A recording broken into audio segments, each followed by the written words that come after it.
Ich denke, dass ich überhaupt nicht zu viel verspreche, wenn ich jetzt sage, dass eines der schönsten Lieder kommt. Und wenn ich mir jetzt vorstelle, dass diese Stimmen dieses Lied singen, kriege ich Gänsehaut, aber bis in den Nacken. Das Lied heißt Die Glocke von Köln. Sie sind ja schon in Köln, sie sind ja schon um Weihnachtsmarkt im Moment. Und insofern hören Sie jetzt die Echo zum Roncalli-Platz.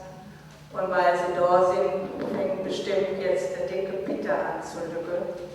Und wenn Sie richtig zuhören, dann hören Sie auch, was der erzählen will. Denn er will uns Stadt loben. Er erzählt davon, wie schön uns Köln ist. Und ich denke, das wird jetzt so schön gesungen, dass Sie bestimmt hinterher vergessen, zuhören zu rufen. Aber das Risiko ja mal nicht in. Die singen dann danach direkt O du Hillige, O du Selige. Ja, und dann können Sie das mit der Zuhörer, wenn Sie wollen, noch